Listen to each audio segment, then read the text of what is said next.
रामपुर नाम का एक सुंदर सा गांव हुआ करता था। गांव में दो भाई रहा करते थे, मदन लाल और मोहन लाल। मदन लाल बहुत ही धनवान व्यक्ति था। उसके पास धन दौलत की कोई कमी नहीं थी। उधर उसका छोटा भाई मोहन बहुत ही गरीब व्यक्ति था। मोहन दिन भर अपने छोटे से खेत में मजदूरी करके अपने घर का गुजारा किया करता था। दोनों के माता पिता का देहांत हो गया था। माता पिता के गुजर जाने के बाद मदन लाल ने बड़े ही चालाकी से सारा धन और सारी दौलत हड़प ली और मोहन को छोटी सी जमीन दे दी ताकि वह अपना गुजर बसर कर सके। लेकिन मदन लाल इतना सारा धन पाकर भी खुश नहीं था। उसके मन के कोने कोने में धन की चाह भरी हुई थी। उसके पास जितना भी धन था उसे उतना ही कम दिखाई पड़ता था और अब उसकी नज़र अपने छोटे भाई मोहन की ज़मीन पर थी। मदन लाल किसी भी तरह मोहन की ज़मीन हड़पने की फिराक में था, क्योंकि मोहन की ज़मीन बहुत ही उपजाऊ थी। उसमें बिना खाद या बिना ज़्यादा मेहनत के ही अच्छी खासी फसल हो जाती थी। ज़मीन से उपजाई फसल से मोहन के घर का गुजारा और उसके बेटे की पढ़ाई लिखाई अच्छी तरह चल जाती थी। उन्हें किसी चीज़ की कमी नहीं होती थी। मोहन उसी ज़मीन की बदौलत अपने बेटे को शहर में पढ़ा रहा था। एक दिन मदन लाल मोहन के पास आता है। मोहन अपने खेत में काम कर रहा होता है। मदन लाल कहता है, भाई मोहन, मैंने सुना है कि तेरा बेटा शहर में पढ़ रहा है और इतनी थोड़ी सी जमीन में खेती कर रहे हो। बताओ, इतनी कम जमीन में खेती करके भला तुम अपने बेटे को कैसे पढ़ा पाओगे? उसके खर्चे के लिए भला पैसे कैसे जोड़ पाओगे? क्या तुमने यह सोचा है शहर में कितने खर्च होते हैं?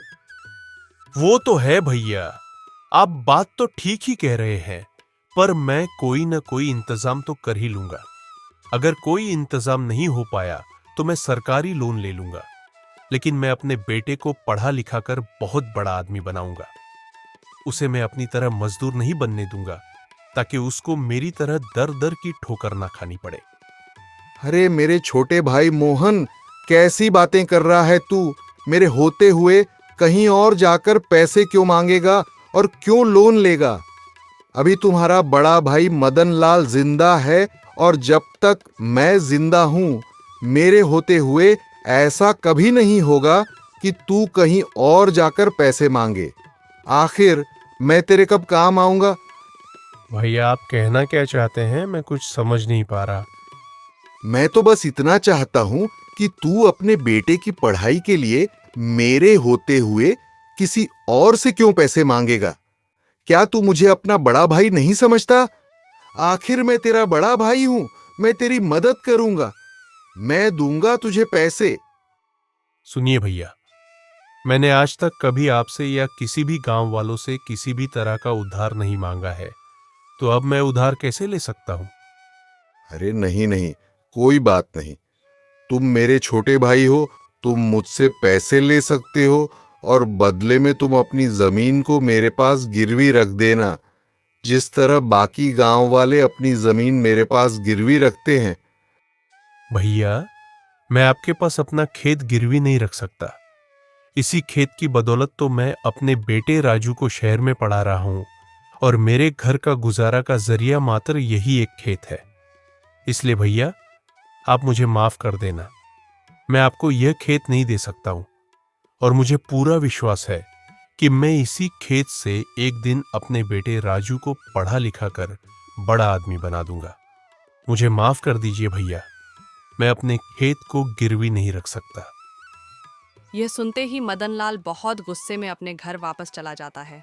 वह अपनी चिकनी चुपड़ी बातों से कुछ भी नहीं कर सका और उधर मोहन भी अपने काम में लग जाता है। कुछ दिन ऐसे ही बीत जाते हैं। मदन लाल सोचने लगा कि किसी न किसी तरह मोहन की जमीन हड़प ली जाए। तभी उसके दिमाग में एक चालाक तरकीब आई और वह मोहन के घर चला जाता है। अरे मोहन भाई, मुझे तुम्हारी खुददारी देखकर बहुत अच्छा लगा। मैं तुम्हारा बड़ा भाई होने के नाते तुम्हारी मदद करना चाहता हूं और तुम भी मेरी मदद लेने से इनकार नहीं कर पाओगे। अगर तुम मुझे अपना बड़ा भाई मानते हो तो तुम मेरी मदद लेने से इनकार नहीं करोगे। ठीक है मदन भैया, कहिए आप मुझे क्या कहना चाहते हो। भाई, अगर तुम चाहो तुम मुझसे पैसे मत लो और ना ही तुम अपनी जमीन मेरे पास गिरवी रखो। भाई, तुम एक काम करो, जो गांव के दूसरी तरफ मेरी एक जमीन है ना, वे तुम्हारी जमीन से 5 गुना बड़ी है। तुम एक काम करो, तुम कुछ दिन उस जमीन पर खेती कर लो। उस खेत में हमेशा फसल अच्छी होती है, उससे तुम्हें काफी मुनाफा होगा और उससे मिले पैसे से तुम अपने बेटे की पढ़ाई पूरी कर पाओगे। और इसके बदले में मुझे कुछ नहीं चाहिए। बस एक छोटी सी बात है कि जब तक तुम मेरी जमीन पर खेती करोगे, तब तक मेरी जमीन तुम्हारे पास रहेगी और तुम्हारी जमीन मेरे पास रहेगी। अच्छा ठीक है भैया, मुझे आपकी बात मंजूर है। आप जैसा कह रहे हैं मैं वैसा ही करूंगा।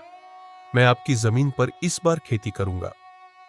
मोहन ना चाहते हुए भी बड़े भाई मदनलाल की बात मान जाता है। मदनलाल बड़े ही चालाकी के साथ अपने छोटे भाई मोहन से जमीन के कागजों पर उसका अंगूठा लगवा लेता है। क्योंकि मोहन को पढ़ना लिखना नहीं आता था, इसलिए वह उन बातों से अनजान था कि उन कागजों पर क्या लिखा है। ऐसे ही कुछ समय बीत जाता है। ऐसे ही एक दिन मोहन खेत पर काम कर रहा होता है। अरे चल भाई मोहन, आज का काम तो पूरा हुआ। मैंने बाजार से लाए सारे पौधे को खेत में लगा दिया है। देखो तो कितने हरे भरे और सुंदर सुंदर दिख रहे हैं। बस कल सुबह का इंतजार है। मैं कल सुबह आकर इन्हें फटाफट सींच दूंगा। चलो, अब मुझे भी घर चलना चाहिए। दिन भर खेत में काम करते करते मैं बहुत थक गया हूं और मुझे बहुत जोरों की भूख लग रही है, इसलिए मुझे अब चलना चाहिए। आज भाग्यवान को बोलूंगा मस्त पालक और पनीर की सब्जी बनाए, फिर मैं खाना खाकर आराम से चैन की नींद रात भर सोऊंगा। चलो भाई, अब मैं चलता हूं। इतना कहकर मोहन खुशी खुशी अपने घर चला जाता है।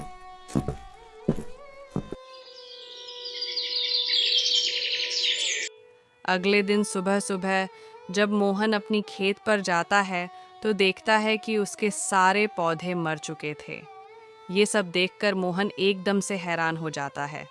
उसे समझ में आ जाता है कि उसके भैया ने उसे धोखा दिया है, अपनी चिकनी चुपड़ी बातों में फंसाकर उसे ठग लिया है। ये तो एक बंजर जमीन है, हे भगवान, अब मैं क्या करूं? ये क्या हो गया मेरे साथ? मेरा तो बहुत नुकसान हो गया। हे भगवान, मेरा तो पूरा खेत बर्बाद हो गया। हाय रे, अब मैं इस महीने का अपने घर का गुजारा कैसे चलाऊंगा? भैया ने मुझसे झूठ बोला, मुझे ठगा है उन्होंने। ये तो एक बंजर जमीन है। मैं अभी भैया के पास जाता हूं। हां, यही सही रहेगा और उनसे कहूंगा कि मेरी जमीन मुझे वापस कर दीजिए। मोहन मन ही मन बहुत ज्यादा दुखी हो जाता है और अपने दुखी मन को लेकर अपने बड़े भैया मदन लाल के घर चला जाता है। उसके मन में हजारों सवाल घूम रहे थे। बड़े भैया सुनिए, आपकी जमीन मेरे किसी काम की नहीं है। वह जमीन एक बंजर जमीन है, इसलिए आप कृपा करके मेरी जमीन मुझे वापस लौटा दीजिए। अभी तक मेरा उस जमीन पर बहुत सारा नुकसान हो चुका है। क्या रे मोहन, ये तू क्या कह रहा है? और पहले तू यह बता कि तू किससे पूछकर अंदर आया। और तुम ये मत भूलो कि तुमने अपनी मर्जी से इन कागजों पर अंगूठा लगाया था और उन कागजों में साफ साफ लिखा था कि तुम्हारी जमीन अब मेरी है, और वह भी तुम्हारी मर्जी से। हम दोनों ने अपनी जमीन अदला बदली कर ली है। अब तुम्हारा इस जमीन पर कोई अधिकार नहीं है। अब वह जमीन सिर्फ मेरी है। इसलिए खैरियत चाहते हो तो तुम यहां से चले जाओ और जाकर अपने उस बंजर जमीन पर खेती करो। चल निकल अब यहां से। और दोबारा यहां आया और जमीन लेने की बात कही तो तुम पर मैं पुलिस केस कर दूंगा। सारे कागजात पर मोहन का अंगूठा लगने के कारण मोहन कुछ नहीं कर पाया और मायूस होकर घर लौट आया। मोहन मन ही मन बहुत ही ज्यादा दुखी था। ऐसे ही दिन बीतने लगते हैं और एक दिन राजू अपने पिताजी के पास पढ़ाई की फीस के लिए फोन करता है। पिताजी, महीना पूरा हो चुका है, फीस देने का समय आ गया है, इसलिए मेरी फीस भिजवा दीजिएगा। बेटा मुझे माफ कर दो, अभी घर में कुछ समस्या आ गई है, इसलिए मैं तुम्हारी फीस अभी नहीं भेज सकता। मैं क्या करूं? अभी घर की स्थिति बहुत ही खराब है, घर का गुजारा चलना ही बहुत मुश्किल हो गया है। मुझे माफ कर देना बेटा। मैं अब तुम्हारी पढ़ाई के लिए पैसे की व्यवस्था कहां से करूं? मुझे कुछ भी समझ नहीं आ रहा मैं क्या करूं। मेरे पास तो अब कुछ भी आय का स्रोत ही नहीं है। राजू के बार बार पूछने पर मोहन सारी बात अपने बेटे को बता देता है। वह अपने बेटे को इस बात की जानकारी नहीं देना चाहता था, क्योंकि वह घर की परेशानी बेटे को बताकर उसे परेशान नहीं करना चाहता था। पढ़ाई की फीस समय पर न मिलने के कारण राजू को अपनी पढ़ाई बीच में ही छोड़नी पड़ती है। अच्छा ठीक है पिताजी, मैं कल ही गांव आता हूं। देखते हैं मिलकर क्या कर सकते हैं। आप चिंता ना करें, मैं कल ही आ रहा हूं।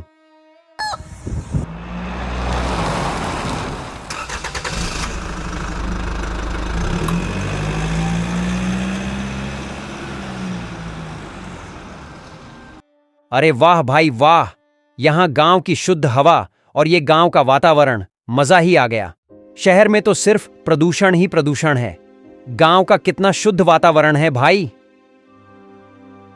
घर पहुंचने के बाद मोहन राजू को सारी सच्चाई बता देता है कि किस तरह मदन लाल ने उसकी जमीन हड़प ली। अच्छा तो ये बात है, चाचा को तो मजा चखाना ही होगा। पिताजी मेरे पास एक तरकीब है, मैं जैसा कहता हूं वैसा ही करिए। राजू सारी तरकीब अपने पिताजी को बताता है। फिर दोनों बाप बेटे रात होने तक का इंतजार करने लगते हैं।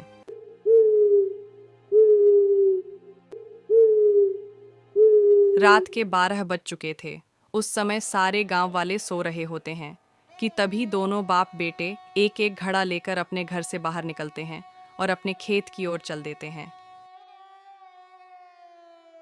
खेत पर जाकर दोनों बाप बेटे जगह जगह जमीन खोदकर दोनों घड़ों को मिट्टी के अंदर दबा देते हैं। अगले दिन पूरे गांव में ये बात फैल जाती है कि खेती करने के दौरान मोहन को उसके खेत में 2 सोने से भरे हुए घड़े मिले हैं। गांव के हर कोने में सिर्फ मोहन की ही चर्चा हो रही होती है। जिसे भी देखो मोहन की ही बातें कर रहा होता है। अरे भाइयों, क्या तुमने सुना? आज मोहन के खेत से 2 सोने से भरा घड़ा निकला है। हाँ भाई, मैं तो देखने भी गया था। सच में मोहन के खेत से 2 सोने के घड़े निकले हैं। मोहन की तो किस्मत चमक गई। अब उसके गरीबी के दिन दूर हो गए। भाई, मुझे तो अपने कानों पर विश्वास ही नहीं हो रहा है। अरे हरी भाई, मगर वह तो एक बंजर जमीन थी। वहां तो कुछ भी नहीं उगता था। वहां तो कोई भी फसल लगाने में वह फसल ही मर जाती थी। तो खजाना कैसे निकल गया? खजाने ऐसे ही जगहों में तो निकलते हैं। मोहन उन सिक्कों को बेचकर तो बहुत ही अमीर हो जाएगा। मोहन तो अब इस गांव का बहुत ही अमीर व्यक्ति बन गया है। उस मोहन को तो अब किसी चीज की कमी ही नहीं होगी। ये बात जब मदन लाल के कानों तक पहुंचती है, तब मदन लाल ये बात सुनकर बहुत ही ज्यादा बौखला जाता है। आखिर कैसे ऐसा हो सकता है? बेकार सी बंजर जमीन से सोने से भरा घड़ा कैसे निकल सकता है? और वह भी 2-2। मतलब मदन लाल उस बंजर जमीन में और भी खजाना हो सकता है। मदन लाल, इससे पहले कि मोहन उस बंजर जमीन से सारे सोने के घड़े निकाल ले, उससे पहले तुझे वह जमीन वापस लेनी होगी। मदन लाल तुरंत मोहन के घर चला जाता है। अरे मोहन भाई, मुझे मेरी जमीन वापस चाहिए। मुझे मेरी जमीन दे दो। तुम मुझे मेरी जमीन वापस कर दो और तुम तुम्हारी जमीन वापस ले लो। हमने तो वह जमीन आपस में अदला बदली कर ली थी ना, और अब मेरी जमीन आपकी है और आपकी जमीन मेरी है। और आप ही ने तो मुझसे कागजात पर अंगूठा लगवा लिया था, और अब भला आप वह जमीन मुझसे क्यों मांग रहे हो? अब तो वह जमीन मेरी है और मैं आपको वह जमीन क्यों दूं? नहीं भैया, उस खेत से बहुत ही लाभ हुआ है। मैं आपको वह जमीन नहीं दे सकता हूं। कृपा करके वह जमीन मुझसे ना मांगे। अरे मेरे छोटे भाई, मैं तो उस दिन तुमसे मजाक कर रहा था ताकि तुम उस जमीन पर खूब मेहनत करो और फसल उगाकर अपने बेटे को आगे तक शहर में पढ़ा सको। और ये देखो, ये रहे उस जमीन के कागजात। तुम इन कागजातों को रख लो और अब तुम मुझे मेरी जमीन वापस कर दो। राजू मदनलाल की सारी बातें सुनकर बोलता है, आपको आपकी जमीन वापस मिल जाएगी, पर जमीन वापस करने से पहले मेरी एक शर्त है, वह आपको माननी पड़ेगी। क्या शर्त है? अरे राजू बेटा, मुझे तुम्हारी सारी शर्तें मंजूर हैं। बस तुम मेरी जमीन मुझे वापस कर दो। मैं तुम्हारी हर शर्त मानने के लिए तैयार हूं। आपको हमारी जमीन और उसके कागजात वापस करने होंगे, और आपको वह जमीन लेने के लिए हमें 10 लाख रुपए भी देने होंगे। तभी हम आपको वह जमीन वापस देंगे और ये सारे काम कागजात पर लिखित होंगे। तब मदनलाल मन ही मन सोचता है, अरे इन दोनों बाप बेटे को क्या पता कि उन सोने के सिक्कों की कीमत कितनी है। बाप बेटे दोनों ही बेवकूफ हैं। ये सिर्फ 10 लाख के पीछे पड़े हैं, बेवकूफ कहीं के। मैं उन सोने के सिक्कों को बेचकर एक ही दिन में करोड़पति बन जाऊंगा। हाँ हाँ हाँ बेटा, मुझे तुम्हारी सारी शर्तें मंजूर हैं। अच्छा तो ठीक है, अब मैं चलता हूँ। मैं कल ही तुम्हारे सारे पैसे दे दूंगा और तुम्हारे सारे कागजातों पर साइन भी कर दूंगा।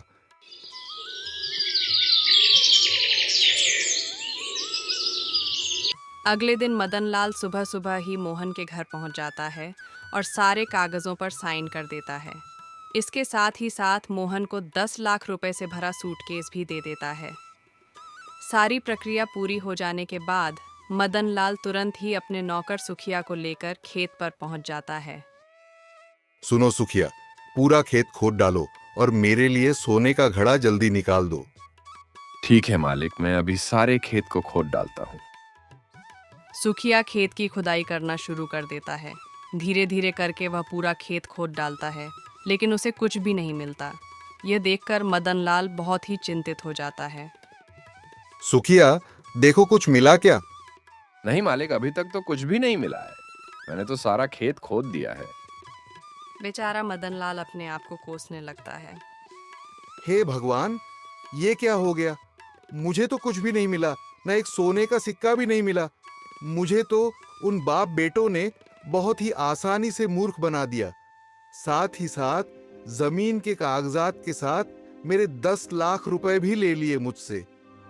हाय रे, मैं तो लूट गया, बर्बाद हो गया। मैंने मोहन के साथ बुरा किया, इसलिए मेरे साथ बहुत बुरा हो गया। अब मैं क्या करूं? असल में मोहन ने दोनों घड़ों में नकली सोने के सिक्के डाले हुए थे, जो वो शहर से लाया था। अगर हमारी कहानी आपको अच्छी लगी हो तो वीडियो को लाइक करें, चैनल को सब्सक्राइब करें और एक प्यारा सा कमेंट करना न भूलें।